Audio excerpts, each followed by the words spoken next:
Hey, how's it going, guys? This is your boy Hazzed, and today we're going to be discussing 7.1.5 PTR, of course, whether the Breath spec or Machine Gun spec is going to be better for PvE DPS. Now, also, this could pretty much apply to PvP, also, just based off of damage. You would just basically have to divide that and take off about 21%, I'd have to say.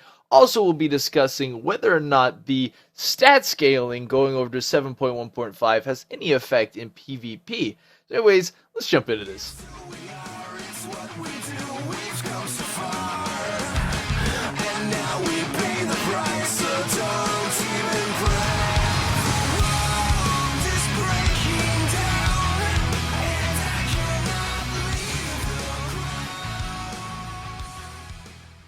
So after I did all my testing, I decided to do some background research on what exactly other people think and what they think the meta is going on. And I found this old article about early on when we just came out of the beta that people were having discussion about which one was stronger. And it seems that I was involved in this, even though I wasn't involved.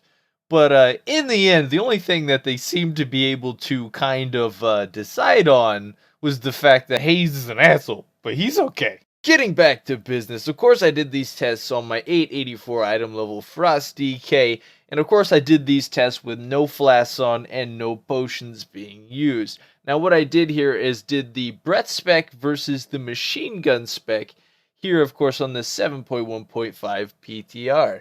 And I did numerous tests over and over again. It took me about 3 hours to get all the tests done that I wanted to do for this, and I was going to get on and record some partial tests for you guys. Of course, as I said, the servers were down, so I just decided to kind of paint it out and give you guys a visual on what was going on, because it is kind of hard to explain as you're kind of looking at this list here.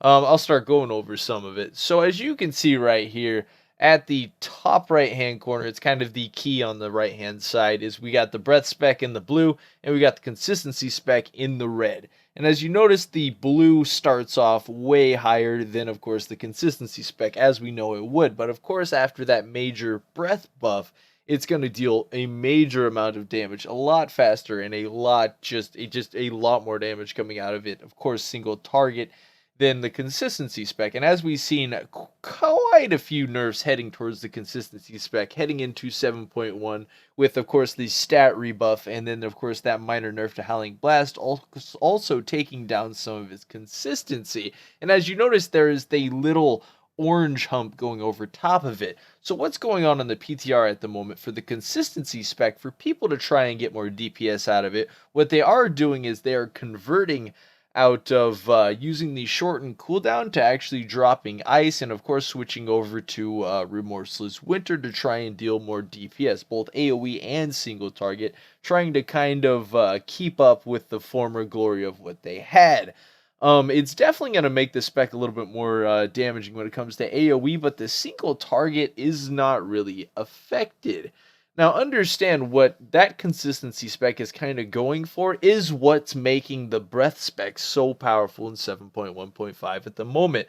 Now, what would I say the consistency spec still has just a slight bit of strength over the breath spec is, of course, let's say you're doing mythic pluses and you want to pop cooldowns every single pull, you're definitely going to go with that. But if you're rocking the breath spec, of course, and you're able to pull half the instance in one pull, and you unload a 4 to 5 mil DPS breath, it would just be absolutely insane. Of course, we did like 2.2 mil on just 3 targets, so obviously 10 targets or more, it's reachable. Now, anyways, going over these lists, you see the breath spec. On average, I would push up to about 700k with the breath spec, or maybe a little bit higher when it came to single target. And then, of course, after a little while, about the 30-second range, it would hit about 600k and slowly drift down from there. But as you can see, versus the consistent spec, all the way up to like the 130 mark, I'm definitely 100k plus over the consistency spec. Now, as you see down below, they seem to kind of plateau in meat. That's because I'm not using like the generic normal breath spec that I would use. I'm using, of course, Pulse and a few other abilities to cause the spec to actually have greater downtime than it had before. And what ends up happening is not only does it have greater downtime or less downtime than it had before, it has greater downtime than the consistency spec, because of course the consistency spec is also trying to use the same build in the same way that of course the breath spec is using to buff itself, since you're dumping runes into Remorseless Winter after that big 50% damage increase. And of course, the more targets they are, the more damage that's going to deal. So that increase was absolutely insane for that ability, which is causing, of course, the consistency spec to switch over. But being that the consistency spec uses frost strikes more than obliterates, and you need to use the frost strikes to, of course, get up your haste and to deal more damage with that spec and get more ice falling on the targets, because that's how you're going to do a lot of your AoE with a consistency spec now, compared to before, which was just pump out as many frost strikes into a target until you get obliterate proc and then throw out a howling blast. Now it's going to be a bit different. So why is the breath spec actually coming out to being the same or a little bit more than the consistency spec? Well, because the breath spec, of course, relies on more obliterates. The more obliterates you pop off, of course, the more howling blasts you pop off.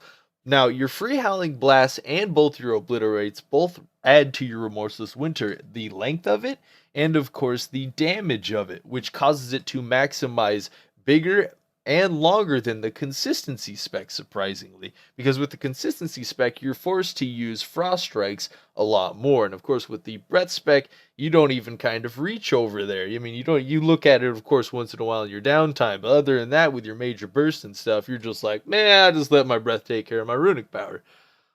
So it kind of just builds into this breath spec that they're pushing outward. And after doing a few tests, I noticed that the breath spec actually kept a bit higher than the consistency spec. Now, when it came to major burst, there is the green markers I put in there. That was where Dragon actually crit, where consistency spec would push up to 650k-ish, and then of course kind of sail downward from there. As where breath spec, I could get that spike up to 900k plus on a regular basis and be able to hold 500k plus as I hit that like 2-minute marker, which is absolutely insane to do. Like consistency, I could never do that without flask buffs,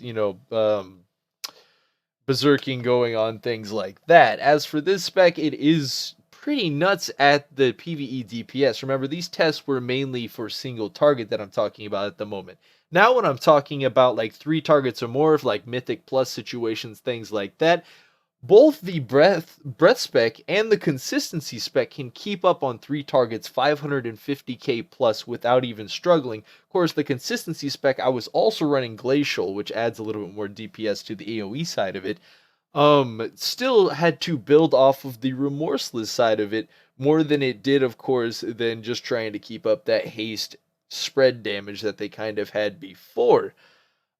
Still, in my opinion, making the breath spec stronger, even though the consistency spec will burst, like maybe 15 to 20 seconds sooner than the breath spec will. But overall, like the breath spec has the same downtime as the consistency spec, minus the slight burst differentiation. Screw it, we ain't even gonna say that word. How different they are in their rotation based on their cooldowns. Now, if you just kind of play them out and, of course, burst correctly with the Frost Breath, I don't think you're going to have any problem making it viable after these insane buffs. And in my opinion, I'm really going to have to take it through Raid to be 100% sure. But after doing my tests on it, both AoE and single target, I've got to give it to Breath. Now, the other thing is when it comes to AoEing on multiple targets, a lot of multiple targets, when you blow cooldowns on consistent versus blowing cooldowns on Breath, there is a giant gap in DPS when cooldowns are blown. And of course, you don't need cooldowns to deal 550k plus with the Breath spec consistent with not even using Breath. As for both of them, they can both deal 700k plus AoE on 3 targets, with of course minor cooldowns rolling. That's a Pillar of Frost and the Orc Racial going on there. As for like major cooldowns, when I'm blowing Breath, of course that will spike up above 1 million easy on 3 targets. So I'm really, of course, gonna have to mess around with this a bit more. If you guys, of course, have the ring that adds another stack of empower, that'll of course elongate the breath out further. And actually, I was able to keep above 500k DPS at that 2 mark, no problem, when I had the extra stack on that ring. So guys, the guys who have that, you guys are lucky. You guys are really gonna pay if they keep things how they are. And that's one of the sad things we got to talk about, of course, is this could change at any time. They could decide it's too strong. They could decide that they don't want to do it that way. They could change it. But personally, I think it's going to be pretty cool. It's going to be really fun having the breath spec coming out like that again, because I really would like to top the raid DPS charts in the beginning again. That would be pretty exciting, at least having a chance at that. I mean, once in a while I'll do it with a breath crit or something, but like for the most part, a lot of the other classes are a lot burstier than we are in raid damage in the beginning of the fight, and then we end up catching up to them in the end because of consistency. As you see on that little graph, we have the red has a bit more bumps than, of course, the blue does. But overall, gotta say, guys, really enjoying where the breath damage is going. And in my opinion, I feel like we're almost getting a buff transferring over to 7.1.5 than we are in nerf. Now, as for PvP, is it affected by these stat changes? Like I said in the beginning of the video, yes, they are, but it's only about 1.8% on each of them, which is almost equal to what it was on the PvE side, which really shouldn't have too much of an effect. Guys, I hope you enjoyed this video, and if you did, hit that like button. And until next time, this was your boy Haze.